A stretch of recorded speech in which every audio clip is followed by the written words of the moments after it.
Nah, tentu kita punya harapan ya, suatu saat dua ormas ini dengan seluruh sumber daya yang dimiliki mampu bersatu, mampu berkolaborasi, sehingga keberadaan dua ormas ini betul-betul menjadi solusi bagi bangsa.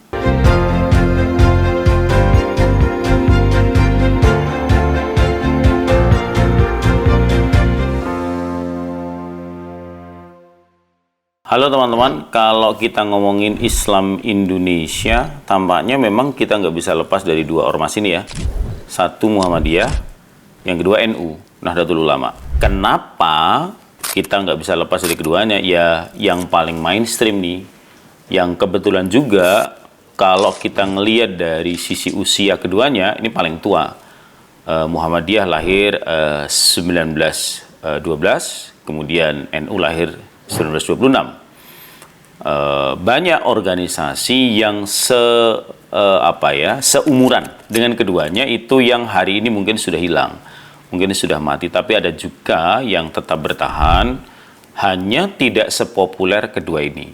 Kenapa bisa populer? Saya sih ngelihatnya karena satu, jumlah populasi, yang kedua adalah jumlah aset yang dimiliki, yang ketiga adalah pengaruh dalam konteks negara, dalam konteks kemasyarakatan. Kayaknya dua model organisasi inilah yang paling punya pengaruh. Nah, tetapi keduanya sebenarnya juga selalu dicitrakan berhadap-hadapan, gitu ya. Misalnya nih contoh. Kalau ada persoalan di NU bisa muncul nih di media sosial, ya kadang-kadang kemudian para komentar netizen itu ngebandingin gitu loh. Misalnya, oh bangga menjadi Muhammadiyah, atau Muhammadiyah diem tapi banyak bekerja dan seterusnya. Begitu juga ketika terjadi persoalan di Muhammadiyah, komentar yang mencibir Muhammadiyah di satu sisi kemudian mengunggulkan NU juga tidak kalah banyak. Artinya sampai sekarang upaya orang-orang mencoba menghadap-hadapkan itu real ada begitu ya. Saya nggak ngerti sih tujuannya apa. Apakah mereka yang komen seolah-olah menghadap-hadapan itu adalah berada di salah satu di antara dua organisasi itu, lalu ingin menunjukkan bahwa organisasi kami yang lebih hebat daripada yang lain, atau sebenarnya yang komen membenturkan dan menghadap-hadapkan sebenarnya sih mereka nggak di keduanya juga, cuman ingin ribut aja, ingin kedua organisasi ini nggak tampak akur, nggak tampak harmonis gitu loh. Bisa jadi begitu. Tapi kalau kita mau jujur nih ya, kalau kita baca nih dari akar sejarah dulu deh. Memang antara kedua ormas ini, ya pernah bersatu, ya berpisah, ya harmonis, tapi juga ada percikan-percikan konflik. Saya ambil contoh. Kalau kita ingat Masyumi nih ya, mungkin kalau anak-anak Gen Z sekarang nggak ngerti, mungkin sebagian anak milenial aja nggak ngerti apa itu Masyumi. Masyumi itu adalah partai politik.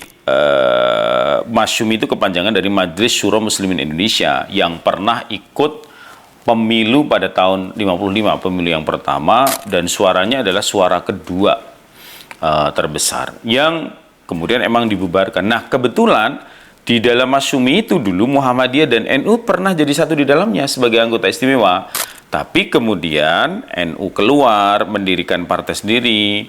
Muhammadiyah masih bertahan di dalam Masyumi ya, tapi kemudian Masyumi dibubarkan, lalu setelah itu beda cerita urusan keterlibatan itu. Tapi tidak hanya itu saja, kalau saya kebetulan lahir di awal tahun 80-an, jadi masih ingat betul pada saat kecil itu, konflik-konflik terjadi itu real di antara dua umat ormas ini ya.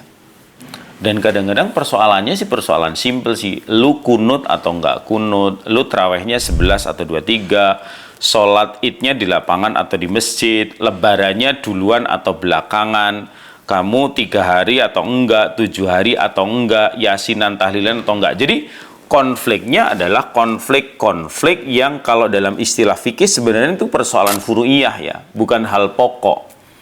Tapi emang beneran berkonflik. Begitu ya. Saya termasuk orang yang ketika kecil itu didoktrin untuk tidak boleh suka sama NU. bahwa NU itu kelompok yang tidak benar secara agama dan seterusnya. Jadi doktrin-doktrin semacam itu saya terima betul. Meskipun kemudian perlahan saya memahami secara rasional bahwa ya iya sih kita beda, tetapi tidak harus memusuhi apalagi kemudian berkonflik secara fisik. Nah ini tapi kan kesadaran itu butuh proses perjalanan panjang, kira-kira begitu. Tapi harus kita akui, seingatku sih ya, bahkan sampai pertengahan tahun 9 bulan dari 8 bulan. Bisa jadi memang sebelum itu juga konflik itu sudah banyak terjadi di masyarakat. Tapi sampai awal-awal saya kuliah, saya masih merasa persoalan-persoalan furu'iyah itu terjadi. Dan itu menjadi gesekan-gesekan yang kurang mengenakkan, begitu ya. Tapi kemudian, lambat laun, seiring perjalanan waktu, hal-hal semacam itu kan terurai. Apalagi saya masih ingat betul ketika Ketua PP Muhammadiyahnya itu Pak Din Samsudin, Ketua PBNU-nya Kiai Haji Hasyim Muzadi. Keduanya kebetulan sama-sama alumni Gontor, punya hubungan yang sangat akrab, baik begitu. Komunikasi di level elitnya luar biasa. Ternyata itu sangat ngefek pada hierarki di bawahnya sampai ke masyarakat akar rumput. Nah, inilah pentingnya sebenarnya. Elit itu memberikan keteladanan sehingga umat itu, orang alit itu ngikut elit, kira-kira begitu. Sehingga kalau kita misalnya cek nih ya, hari ini sebenarnya meskipun serpihan atau percikan-percikan konflik furu'iyah itu masih ada, tetapi sudah tidak sekental dulu. Sudah cair lah ya. Orang Muhammadiyah diundang ngaji di tempat NU sudah biasa. Orang NU diundang pengajian di tempat orang Muhammadiyah juga hal biasa. Orang sudah toleran. Orang sudah mulai mengerti bahwa perbedaan tetap perbedaan, tetapi tidak perlu menjadikan perbedaan itu sebagai media dan modal untuk berkonflik. Karena itu tidak pernah menguntungkan umat, tidak menyelesaikan persoalan.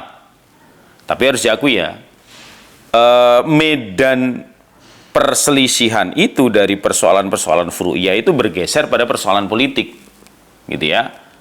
Satu contoh misalnya waktu kita masih ingat lah pasca reformasi ketika Gus Dur dinaikkan, lalu Gus Dur dilengserkan, yang kebetulan Gus Dur ini adalah tokoh sentral di NU, dan pada saat itu lewat sidang umum MPR yang ketuanya kebetulan adalah Pak Amin Rais dan juga simpul dari Muhammadiyah, artinya dia tokoh sentral di Muhammadiyah. Lalu orang kemudian kembali menghadap-hadapkan.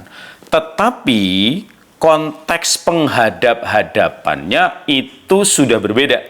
Sudah bukan persoalan furu'iyah fikih, tetapi lebih pada persoalan politik gitu ya. Yang ini menurut saya residunya sampai sekarang masih ada. Tidak benar-benar hilang gitu ya. Tapi tentu tensinya sudah jauh turun gitu ya. Artinya kalau orang Muhammadiyah yang lihat ada orang yasinan, tahlilan, it's okay, silakan, sesuai dengan keyakinan. Lebarannya beda, it's okay. Sholat tarawihnya beda, jumlah rekatnya sudah nggak ada masalah. Teman-teman NU juga ngelihat sebaliknya, sudah aman.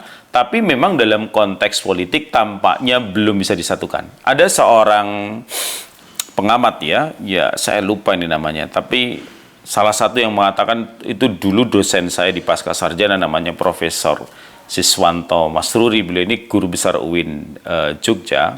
Beliau itu mengatakan andai Muhammadiyah dan NU ini bersatu, maka lebih dari separuh persoalan negeri ini sudah selesai. Nah, tampaknya ini omongan sederhana, tapi menurut saya, benar juga. Karena entitas terbesar masyarakat ini ada di dua ormas ini.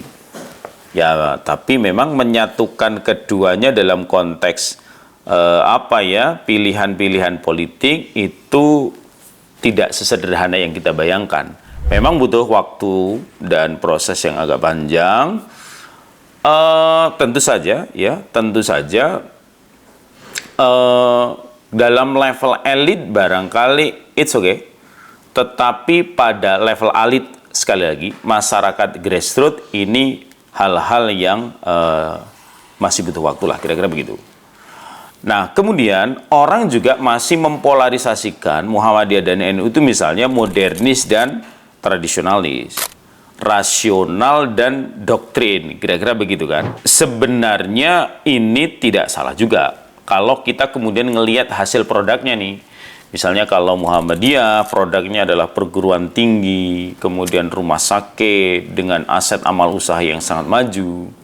Sedangkan NU produknya adalah produk pesantren yang identik dengan spiritualitas, identik dengan dogma dan seterusnya. Tetapi bukan berarti tidak ada irisan, gitu ya. Sebenarnya meskipun di labeling modernis dan tradisional, keduanya pasti ada kesamaan irisan, minimal di dalam perkara-perkara pokok. Contoh nih, misalnya dalam persoalan akidah nih, Tuhannya sama kok, ya kan? Nabinya sama kok, kitab sucinya sama kok, dua-duanya meyakini hari akhir kok, kemudian hajinya juga masih di Makkah, tidak pindah, begitu kan? Artinya dalam persoalan-persoalan pokok itu sebenarnya ada irisan-irisan yang memang nggak bisa dipisahkan. Meskipun memang dalam pandangan-pandangan politik dan pandangan-pandangan fikih itu hal-hal semacam itu masih terjadi. Nah, tentu saja keduanya punya keunggulan masing-masing. Contoh nih, kalau ngomongin pesantren, ya yang kampium ngurus pesantren ya pasti teman-teman Nahdlatul Ulama. Tapi kalau ngomongin rumah sakit dan perguruan tinggi, harus diakui Muhammadiyah lebih keren. Memang lebih mampu dalam urusan itu, gitu kan. Nah, tentu kita punya harapan ya. Suatu saat, dua ormas ini dengan seluruh sumber daya yang dimiliki, mampu bersatu, mampu berkolaborasi, sehingga keberadaan dua ormas ini betul-betul menjadi solusi bagi bangsa. Tidak lagi meminjam istilah Buya Syafi'i Ma'arif, tidak lagi sekedar menjadi pembantu bagi negara, tetapi dia juga menjadi penentu negara. Wah, kalau itu terjadi, keren. Dan saya berharap pada saat itu terjadi, saya termasuk orang yang masih bisa menyaksikan negara ini baik, negara ini berjaya, negara ini hebat, dan kehebatannya salah satunya ditentukan oleh dua ormas luar biasa ini. Sampai ketemu pada obrolan yang selanjutnya.